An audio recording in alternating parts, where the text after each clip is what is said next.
Hey everybody, I'm Jesse, and welcome to another edition of Gen X Thinks. And today I'm going to talk about these layoffs that are happening because of Doge and Elon Musk. I saw a post online, and a guy was basically just crying, bitching because he'd been laid off, and it was his dream job and all this, and he wanted sympathy from the internet because he'd lost his job.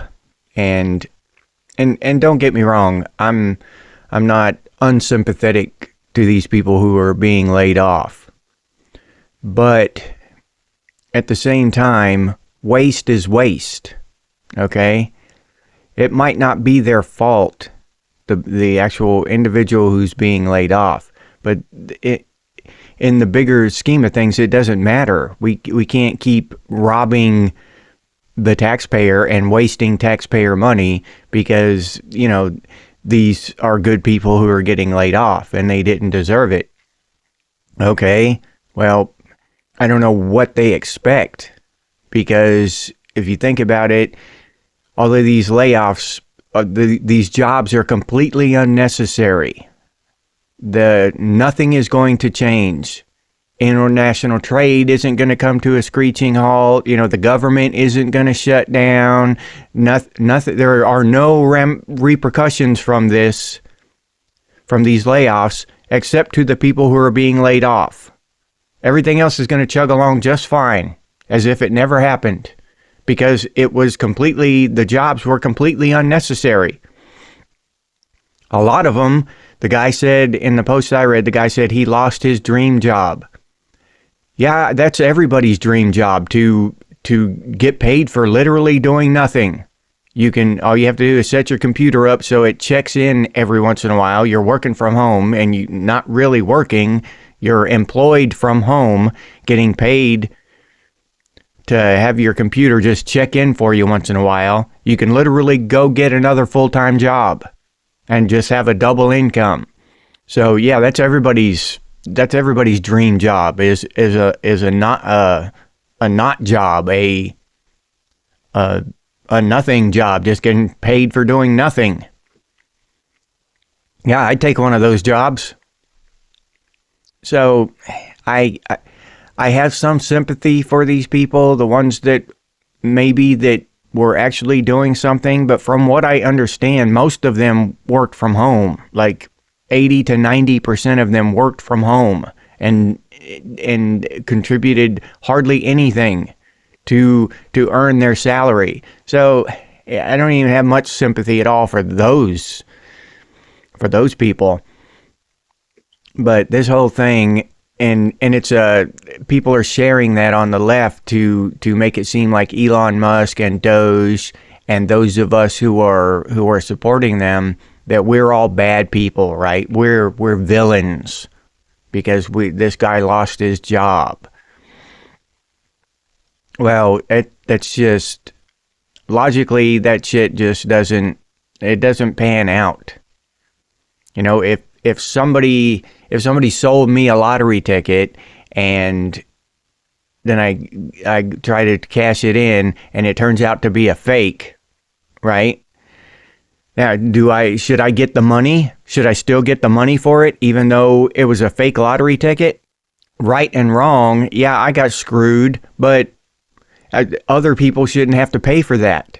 And that goes into this whole socialist, leftist idea that other people should have to pay for these, anybody. Everybody else should have to pay for illegal immigrants. Everybody else should have to pay for people on welfare. Everybody else should have to pay.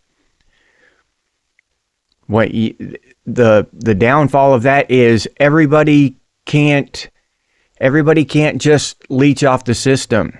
The more people that leech off the system, the worse the system gets. We have to have people contributing.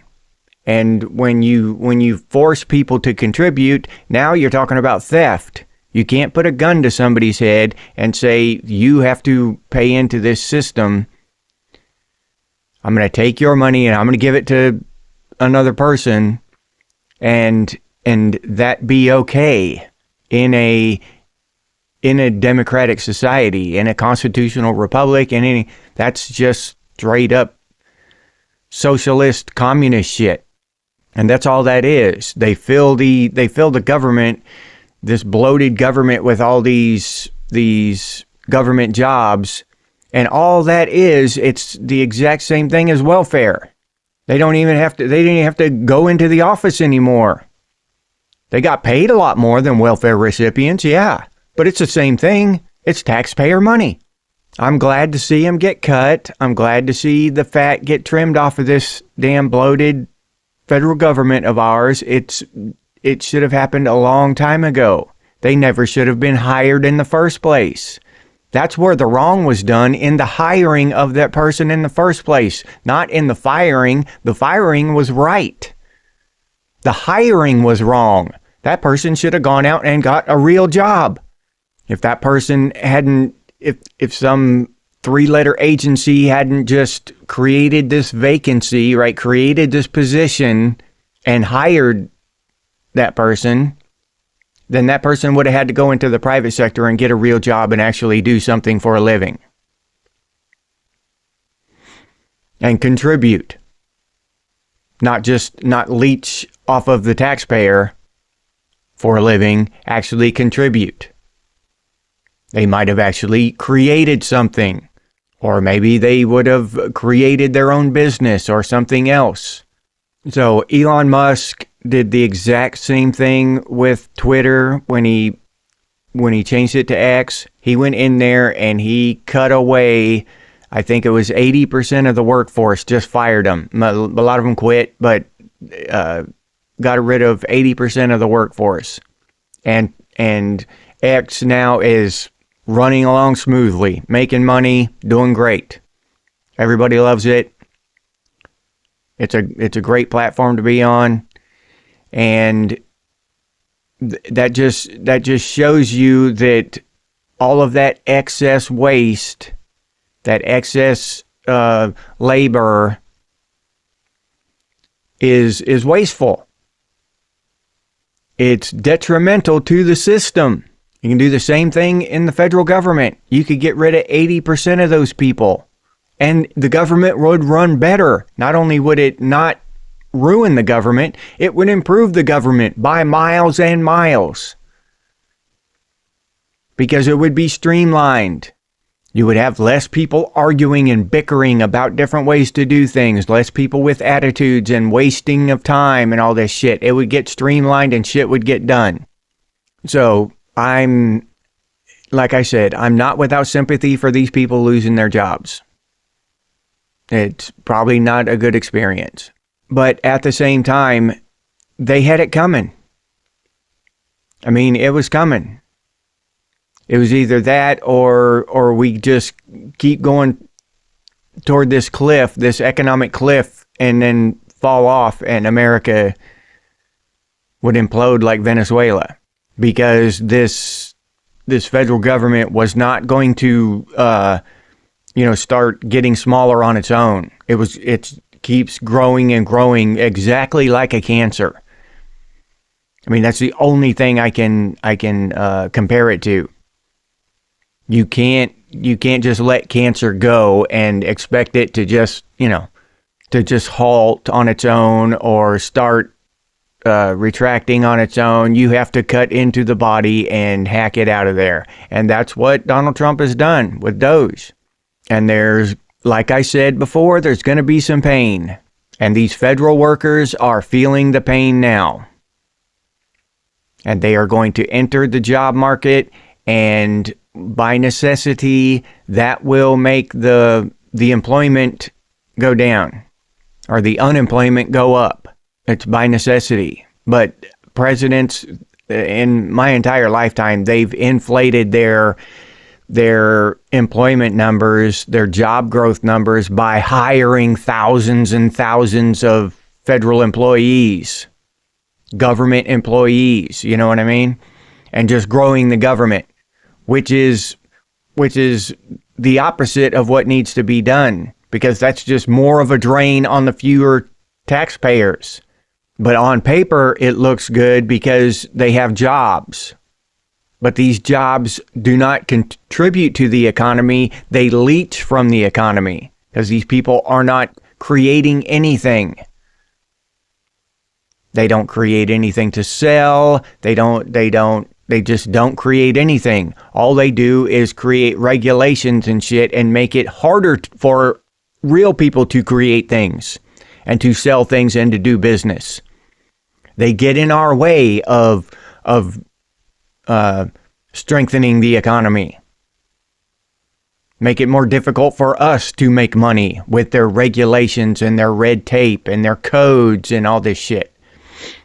And even the better ones, government employees, the better ones are actually worse than just the shitheels who leech. Because the better ones feel like they need to justify their reason for being there, so they create these regulations and shit, right? Oh, I can make a regulation. And so they'll make these regulations and stuff, and they'll do this shit to hamper our growth and our prosperity in order to give themselves a reason for being there. So a lot of times these government jobs are doubly harmful to the American people and the economy, because it takes our tax money to pay their salary, while they make it more difficult for us to make money to pay the taxes. It's a downward spiral, and the bigger and bigger we grow this federal government, the more and more federal employees we have, and state employees, and just government, the bigger this shit gets, the worse it gets. Our taxes must go higher. So I just think that these people just need to suck it up, take it on the chin. Everybody out in the private sector has to take it on the chin once in a while. 80% of Twitter employees had to take it on the chin when Elon Musk bought Twitter. Well, what'd they do? They went out and got new jobs, or they created their own. Y'all will have to do the same damn thing. Start contributing to society and stop leeching off of it. It's just sad and horrible when you have your federal government, your federal employees are basically in the same category as illegal immigrants and welfare recipients. They're just leeches contributing nothing, just draining our society. And we need to get rid of them. Not out of the country, but out of our government. They need to go. And our country will be stronger. Our country will be better. Our country will be more prosperous. And these are just facts. These are just straight up spreadsheet numbers. You know what I mean? It's got nothing to do with how I feel about these people and their families and all that. I wish them the best. I really do. They'll be a lot happier going out and doing stuff on their own and creating something. That's a good feeling, to create something, to end the day with a job well done. Working for the federal government and just, I still have a problem imagining in my mind how I keep saying working for the federal government and all that, but a lot of them don't work. They just sit at home. I guess they play video games all day or whatever, while their computer checks them in. But they'll find that they're a lot happier once they get out and start contributing to society and instead of leeching off of it. Yeah, it's stressful to have to pay the bills every month and all that, but they had to pay the bills every month and all that from their federal job. Just having a federal job doesn't mean that your mortgage payment isn't gonna come due and all that. So all that stress is still gonna be there. But there's a certain amount of satisfaction coming from creating something and, actually helping instead of just harming and getting in the way. And the last thing I'll say about this is that it was the system that created this disease of bloated government, and that's what everyone needs to blame. That's who is at fault. The system. It's not the people fixing it. It's not the doctor who's cutting out the cancer. He's not at fault for hurting the cancer. The cancer is bad. The cancer shouldn't be there. Yes, the cancer isn't doing anything wrong. It's just doing what cancer does. I get it. But still, you don't just let it take over and destroy everything because it doesn't, it's not cancer's fault. Yeah, it's the system that's broken. It's the system that has created this shit. It's the system that put these people in the position to leech off of the American taxpayer and in turn be chopped out of there by Doge because they are completely useless. If they weren't useless, if they were contributing and they were necessary to the function of the United States, then Doge wouldn't cut them out of there. And we would feel the effects if they did. But I have seen no effects. Nothing has come to a screeching halt. Nothing is going to. We're not going to crumble to the ground and become beggars because Elon Musk fired a bunch of people. No, we're going to be prosperous. Now, again, it might hurt in the next few months or the next year or so. But these are the things that I wanted to see done. I wanted to see some short-term pain rather than a short-term Band-Aid. I'll take some pain in the short term so that we can have a prosperous future. I don't want a short-term Band-Aid and a future ladled with more and more debt. We can't keep bankrupting our country so that we can feel good now. That hasn't worked. That's what's been happening for the last 60, 70, 80 years, and it got us here.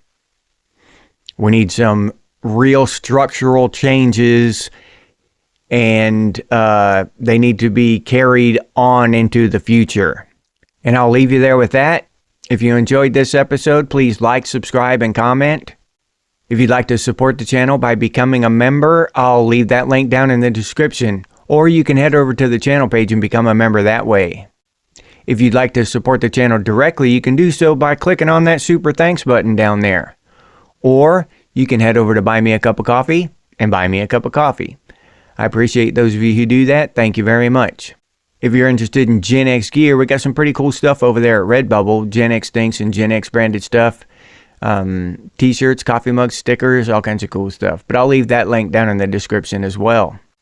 If you can't or don't want to support the channel in any of those ways, you can always do so by sharing these videos on your social media. That helps out a whole lot. Thank you very much. I sincerely appreciate it. If you have any ideas for future episodes of Gen X Thinks, please put those down in the comments. Or you can email us, and our email is genxthinks@gmail.com. And as always, stay frosty, Gen X, and I'll see you on the next one.